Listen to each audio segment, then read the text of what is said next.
Good morning, everyone, and thanks for joining us. My name is Annie, and I'll be your host for this webinar today. Thanks very much for joining us to discuss supporting the first stage of the Academic Professional Apprenticeship Standard. We should be taking about 45 minutes of your time today, including an opportunity for a questions and answers session at the end. If you're familiar with the webinar software that we're using, you might know that there's a questions option as part of the panel on the right-hand side of your screen. If you'd like to ask questions as and when they occur to you, please feel free to type them up and send them over via the pane, and we're quite happy to take those as we're going through. We'll also be making a recording of the webinar available early next week if you wish to view it again or share it with your colleagues. And at the moment, you're all on mute because the feedback can sometimes affect the quality of the sound. So if you do have any questions or issues you'd like to raise, please do so in the questions panel on the right-hand side of the screen. So firstly, just a couple of introductions. We're joined today by John Rose Adams from the HEA and Tessa Dagley from Epigeum's publishing team. And I'll let them introduce themselves now, beginning with John on the left. Hello everyone. So yes, my name's John. I work with the Higher Education Academy supporting a range of our partnerships with institutions globally, and I've also got the organisation's sort of lead role in relation to apprenticeships. And hello everyone, I'm Tessa Dagley. I work in the commissioning team at Epigeum, and I look after our teaching courses and have been working for the last year on our new online training programme, University Teaching Core Skills. Thank you both. And finally, that's me on the right. I'm the product manager for University Teaching Core Skills at Epigeum, and I work in the marketing team to help universities promote our courses. So just a quick look at the agenda before we get started. First, John will present about the current professional development schemes for early career academic staff and how the Apprenticeship Levy can help bulk up institutional resources for the Academic Professional Apprenticeship Standard. And following this, Tessa will provide an overview of Epigeum's interactive online toolkit for university teaching staff and outline our collaboration process. And then we'll wrap up with a Q&A session. As I mentioned in the beginning, please do feel free to type up your questions in the questions panel on the right-hand side as the webinar progresses. So before I hand over to John, I just wanted to run a quick audience poll to get the discussion going. So we'd like to see how many of your institutions have decided to adopt the Academic Professional Apprenticeship Standard. So I'll just bring up that poll for everyone now.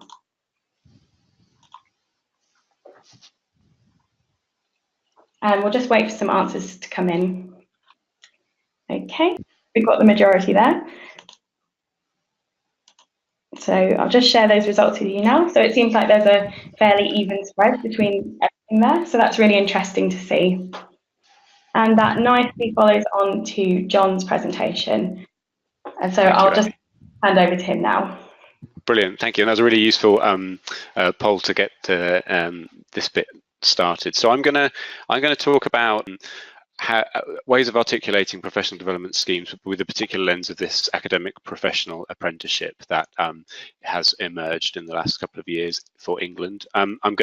So my overall role is to sort of make some sort of clear points around some of the needs that the academic professional apprenticeship is going to place on institutions, and some ways we can think about how to get around those. Very quick point though around Higher Education Academy. You've probably heard, if you're in the UK, that HEA is changing. It technically changed a few days ago, but from the end of the month, it'll be completely changed. We've merged with two other UK-based but globally working organisations. One, the Equality Challenge Unit, which champions equality, diversity and inclusion in higher education, and the Leadership Foundation for HE, which has been developing and delivering over a number of years leadership programmes for all HE staff.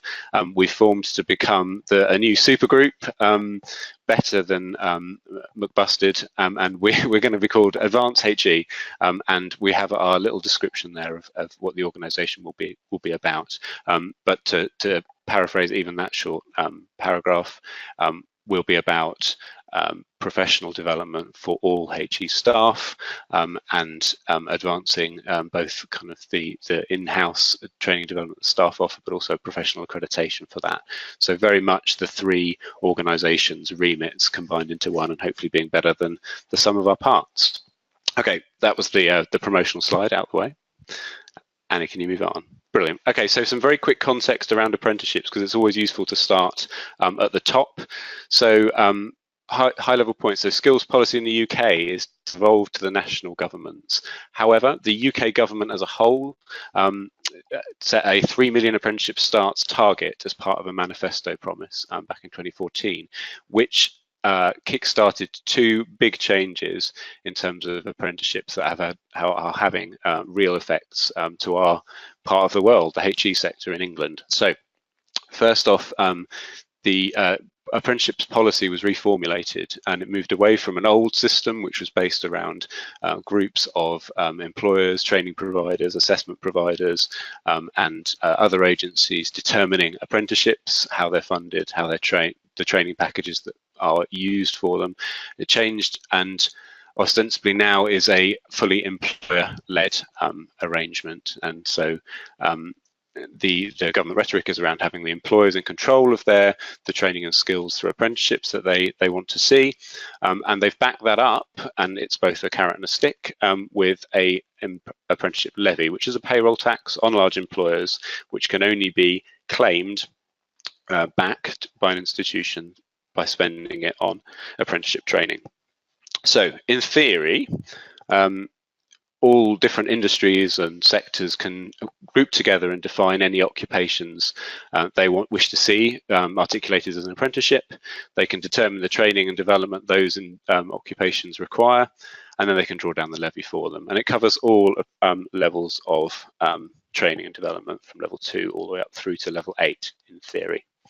Okay, so very quickly, the HE sector in England has responded through forming its own group. It calls itself the HE Trailblazer Group, and it is in the process of articulating occupations for the HE sector. So these are roles which are specific to higher education in its view, and it has to go through a process with working with the government department to define what they want those apprenticeships to look like. So I've listed a few there that they are actively engaged in. There's the academic professional, which I'll be talking about today. There's also a HE professional, which you can think about as a sort of a counterpoint to the academic professional for all the non-academic roles in institutions. But there's also some more specific ones around assistant technicians. There's a professional doctorate, believe it or not, that's being discussed, knowledge exchange manager, and even academic registrar. Of course, there are a range of professional roles in any organisation which are not specific to that sector. So, for example, chartered managers, accountants, solicitors, legal executives, HR professionals, and there are different apprenticeship standards that have been developed or are being developed by other groups that universities will be able to use. But the key point here is that most universities, roughly speaking, are about 50% academic staff. And given that universities, a lot of them are quite large, they have large levy bills that they're paying, and so it makes sense for the sector to consider how and whether it can use the levy to articulate a professional development package for early career academic staff. Okay, so what the group has developed and what's been accepted by the government departments is an apprenticeship which defines knowledge, skills, values and behaviours that a competent academic member of staff should be able to demonstrate. It's a level 7 apprenticeship. It's substantial in size and designed to be delivered over 18 to 24 months. It includes specific specialist routes, one for teaching, one for research, but with both those have a large area of common ground between them. The core elements of both are exactly the same. They're built on existing professional standards frameworks that are commonplace in the sector. So for the sort of teaching and supporting learning roles, that's the professional standards framework, and for the researcher development side, there's the researcher development framework, and the standard has been written to explicitly reference those.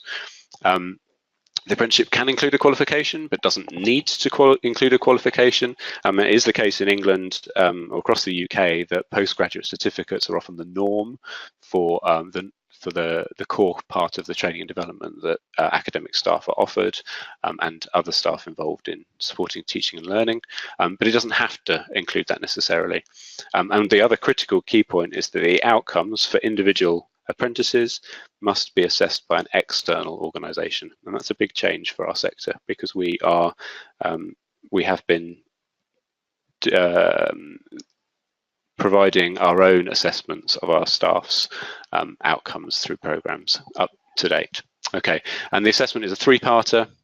So on the right-hand side of this slide, there's a practice-based assessment, which for a teaching-focused member of academic staff might be a classroom-based observation, and for a research-focused member of staff will be some form of academic conference presentation or such like. There's required to be a professional conversation between the assessor and the individual apprentice, which is meant to cover the range of knowledge, skills and behaviours that they're required to demonstrate. And there's a big written submission as well, which can be drawn from a portfolio of evidence that's been developed over the duration of the 18 to 24 months for the individual. So what I've tried to do is, given all of that, and given the conversations that have been going on in the sector around what this means for us, is to articulate an example, a sort of not necessarily a model, because that suggests it's perfect, but an example of what an apprenticeship scheme in an institution might end up looking like. And this is to try and draw out some of the key points I want to make around what this will mean.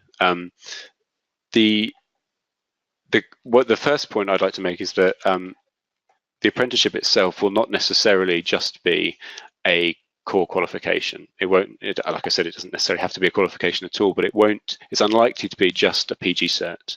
It's almost definitely going to be an articulation of a formalised, coherently articulated programme of support, a scheme, which includes a qualification perhaps, but isn't just that. So it may well include other elements, an induction programme, more than just a set of meetings with HR and finance and how to do your expenses, internal seminars and events, programmes of events, shadowing in departments and other institutions, mentoring sessions, external events, learning and teaching conferences as an annualised offer from institutions, and a range of other online learning opportunities that will be provided throughout the course of the 18 to 24 months.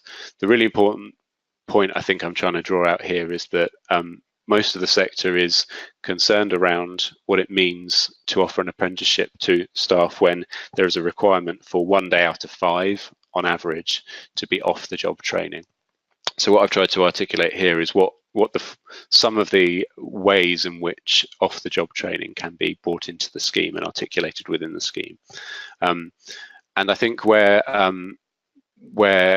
content, additional content, perhaps of the sort that Epigeum offer to the sector might be useful is around some of these points. I've graded them out. So some of the induction elements can be bolstered, especially for staff that perhaps join partway through an academic year or not conveniently just before the start of a PG cert being offered, to give them a range of training and development that helps them from day one. So many staff that we've spoken to over the years at the HA have articulated how to get their feet under the table and get going from day one, which is often what they're asked to do, quite rightly. So part of induction can include, perhaps should include, some more teaching and learning focused stuff. And some institutions already do this. I was talking to an institution based in London yesterday that they don't like to call it that, but they have a teaching and learning boot camp, a 2-3 week period of time at the start of an early career academics time at an institution, where they really get immersed in teaching and learning before they start a formal program, their PG cert, and that gives them the opportunity to kind of really get going quickly. The other concern that that the sector are spending some time on is to do with the parity of opportunity and experience for all their staff. So it is the case that not everyone will be eligible to be an apprentice. You might have a member of staff who's from outside European Economic Area country, and there are funding rules built into the apprenticeship system that define eligibility. But it's really important that all staff feel that they're being supported in the same way. And there's also categories of staff that are not academic professionals. So we have, for example, academic librarians, technician staff, those that are involved in the role of supporting learning, who are also involved in these programs in the sense that they may well be enrolled into the first stages of a PG cert and have associate fellowship, for example, as their professional recognition, their professional point. So the content that can be offered maybe up front and the early stages of an apprenticeship program could usefully be offered to those staff that aren't eligible for apprenticeship, and then that just means that everybody can experience a similar professional development package that's suitable to their eligibility for apprenticeship or not. So those are my kind of key points I wanted to make on that. So that was me sort of talking a little bit about sort of what I think might be the range of opportunities that we provide our staff in institutions. But I'd be interested in if we can use this poll to kind of get some feedback from you guys. So with the apprenticeship perhaps in mind, and given that from the initial poll that we put, it sounds like a fair number of you have been thinking about how that would be useful to you in your institution. Can you give us a sense of what you would describe as your main approach to developing your early career teaching staff is at your institution? And can you select from one of those options there? So is your primary approach face-to-face support inside, internally provided? Is it primarily an online experience? Is it a combination, would you say, of both of those things? Does it include internal or external events as its primary element? Or, of course, clicking unsure if you're unsure. I'll just give you a few moments to make your choices. Okay, I think the majority's come in, so I'll just share the results now. Okay, so that's really useful to understand, and I am going to assume that that PG certs and those kinds of qualification-based offerings are the primary face-to-face offerings that are in there, but a combination there is really important as well. So it is not the case that we are entirely reliant on our face-to-face provision. Now, the importance I would draw out of that in terms of the apprenticeship is that I don't think many institutions will be able to meet the requirements of the academic professional apprenticeship solely from internally delivered face-to-face provision. The requirement for 1 out of every 5 days on average off-the-job training is a huge burden if it's all delivered face-to-face. So I suspect those combination approaches will become very much the norm for apprenticeship schemes being developed by institutions.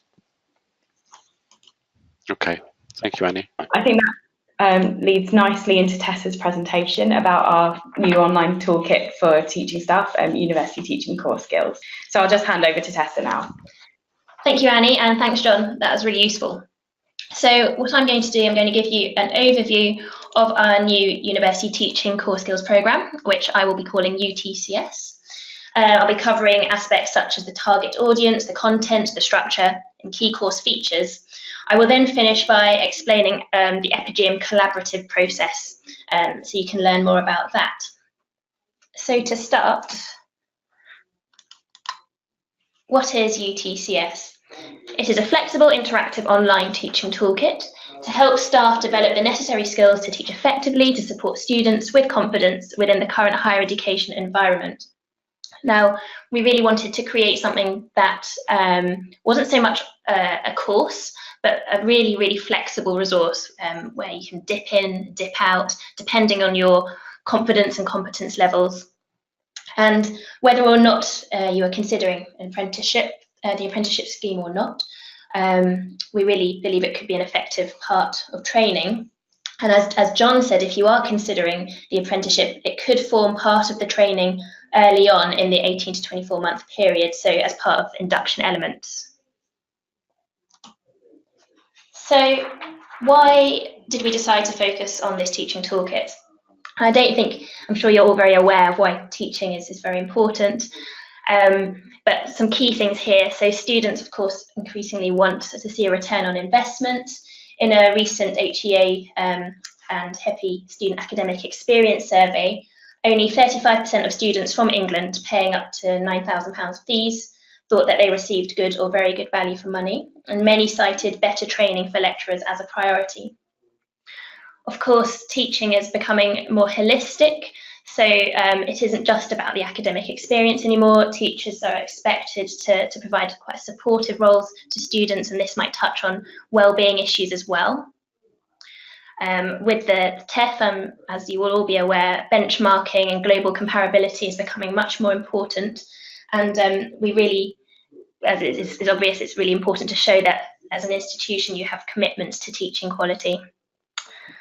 Finally, there on that last row, Epigeum published a programme called University and College Teaching back in 2011, and we really thought, of course, it's about time to address the same topics again, to refresh the content and to refresh our approach.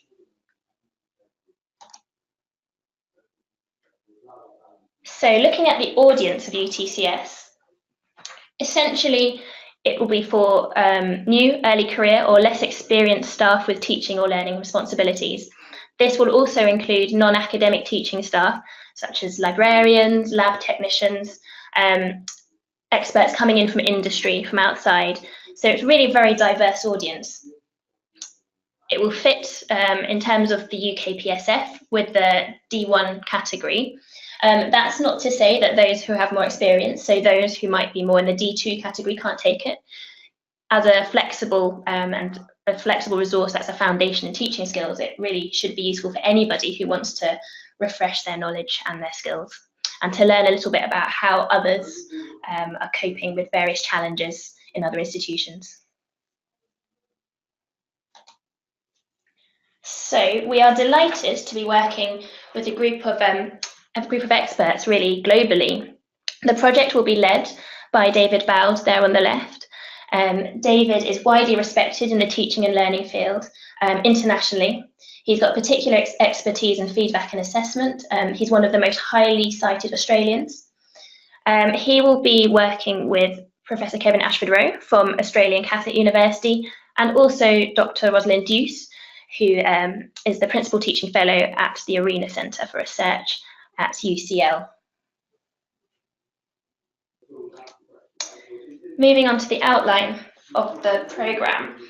So we envisage it as such here on this slide. There'll be an introduction outlining the higher education context. What does it mean to be a teacher, and discussing current ideas and trends.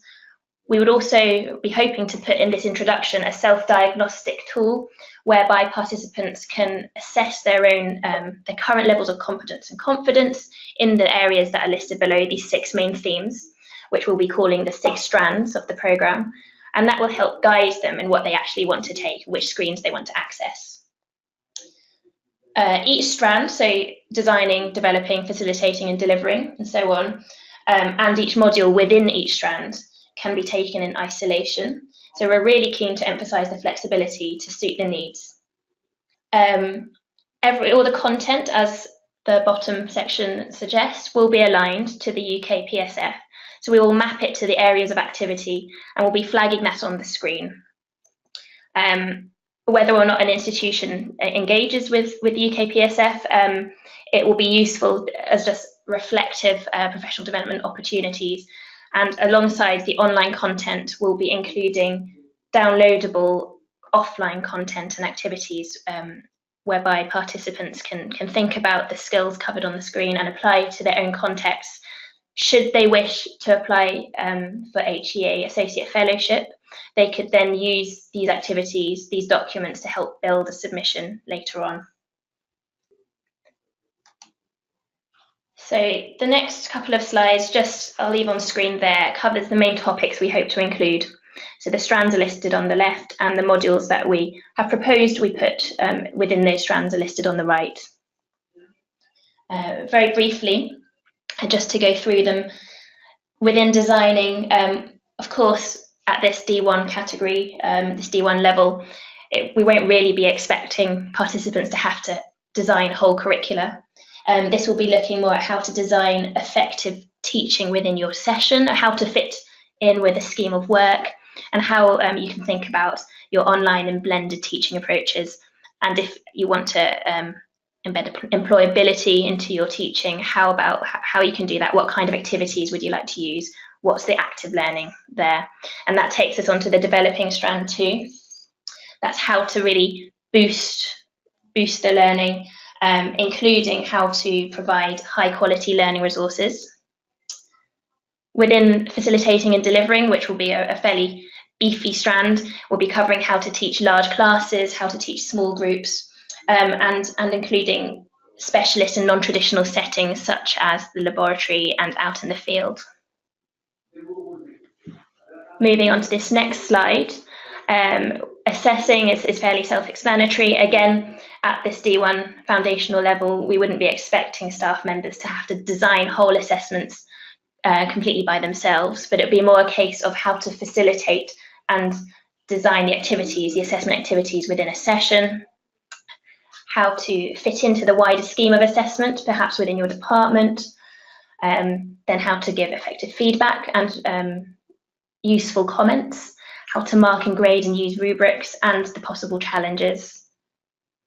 As I mentioned in an earlier slide, we've added in a supporting strand. Now, this didn't actually exist in our previous teaching programme.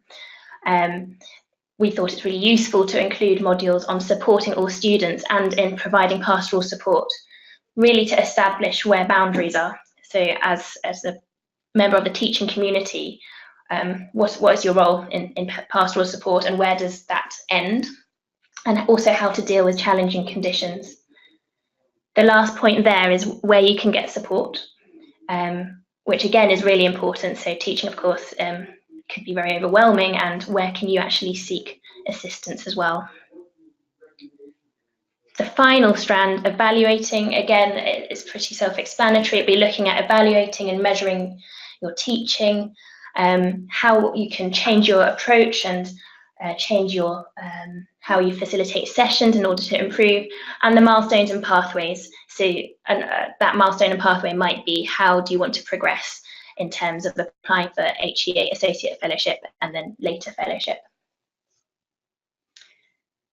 So this slide here really just summarises the key learning outcomes that UTCS will have. So it will enable staff to identify implications, to be aware of the scholarship and of quality standards. It will enable staff to design and implement appropriate methods of teaching and assessment, to create supportive learning environments, to explore opportunities to work with students as partners. That's a very important theme, which we really want to include the student voice throughout the programme, and to encourage staff to think about working with students in all aspects of their teaching. It will enable staff to navigate common non-academic issues, to identify opportunities within online and blended learning, and to demonstrate reflective teaching. Moving on to the actual key course features, we're very, very keen that this is a practical and very relevant resource. So we want to include plenty of case studies and best practice examples. We'll be talking to our team of authors. We're going to have 9 authors and 6 reviewers, and also members of development group universities to help us include relevant examples and case studies that could be interesting.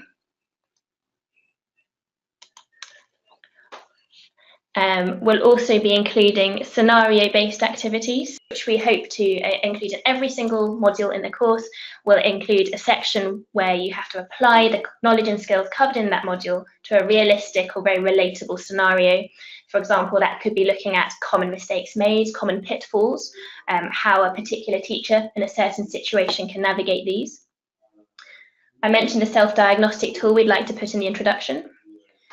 And we'd also like to include the additional downloadable activities and templates mentioned at the bottom of the slide there. Now these will be in addition to the online content, so separate to the online durations, and that they will be optional. But if participants are interested in applying for HEA Associate Fellowship, these could be particularly useful documents to build into a portfolio when when writing a submission later. Now, just to summarise the key benefits, I've covered all these points really, but the main points to emphasise, really, UTCS will be a very comprehensive programme. It will be a foundation. It will be single and a flexible resource which will give all staff, so not just academic staff who do often have access to training, but it will include the non-academic staff too. So there'll be consistent training for all, and it will complement any existing in-house resources. There'll be a high quality content and sophisticated pedagogy. So we will be working on this under the guidance of our panel of international experts. And really importantly, it will encourage staff to think holistically about their roles as teachers as they go forward. Okay, so that's an overview of the programme. Now to give you an overview of how Epigeum work and our collaborative process. So Epigeum has worked with over 150 universities worldwide to create courses used by 347 universities. Now this is a number that keeps going up, so that's sort of most recent figures.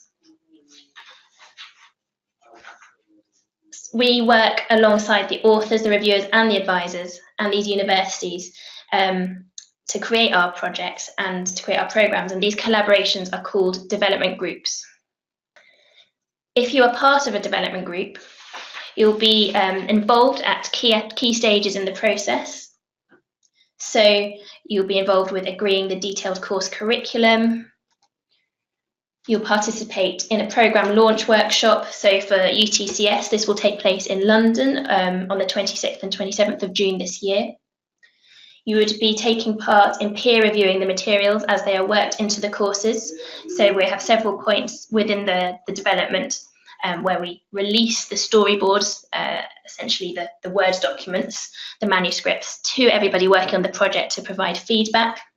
And that's really valuable for us. That means we are going to create something that's very relevant to your institution and to your teaching too. And we also arrange for students and staff at development group universities to potentially appear in course videos. The benefits of joining an Epigeum development group, really, it's access to interactive content. It's a campus-wide unlimited license to course material in perpetuity with anytime, anywhere access. So you pay a fee to join the development group, then you help shape the programme, and then once it's been published, you have it in perpetuity without having to renew. As I've mentioned, your institution can have input into planning and developing a really useful resource, and we offer full technical support and implementation training to assist you in getting started or in customizing the content so that it's really specific and useful to your institution, and that it includes links to potentially local departments and local sources of support.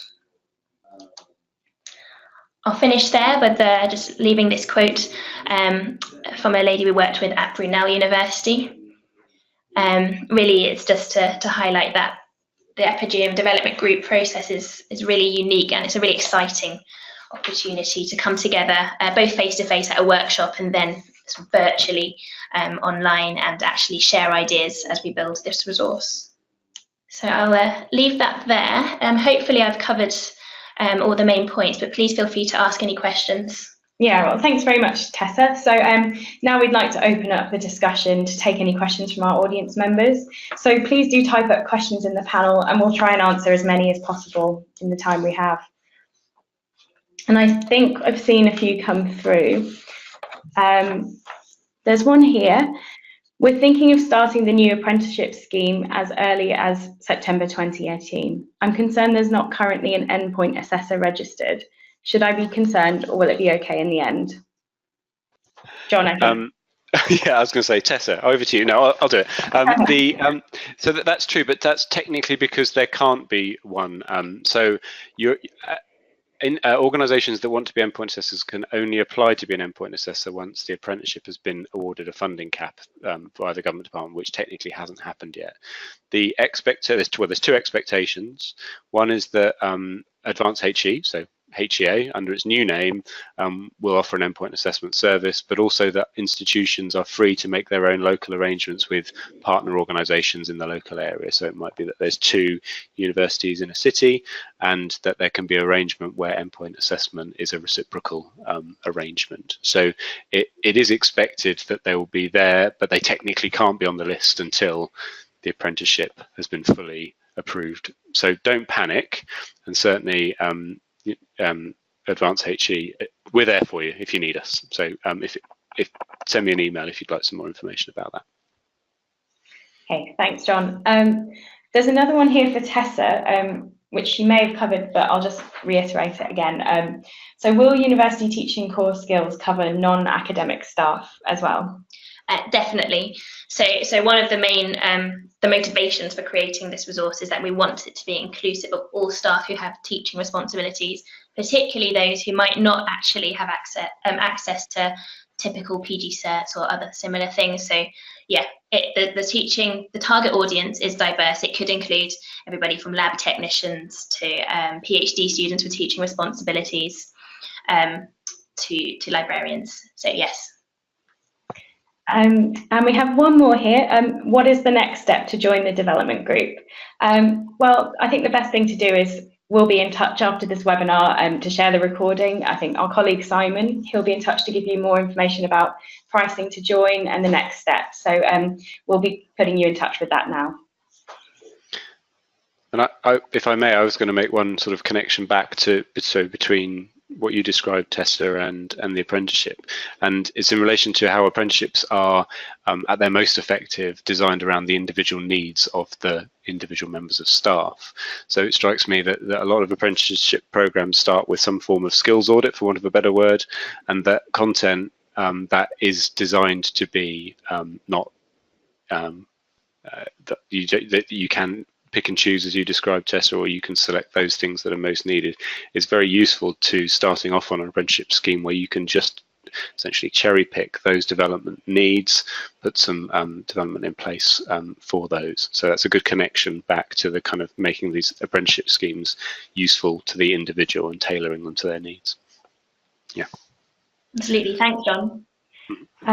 Just while I wait for the last few questions to come in, I'll just put our contact details up on the screen. So some of you might have been in touch already with regards to university teaching core skills, but what we can do is give you a lot more detail in regards to pricing and timescales for the collaboration.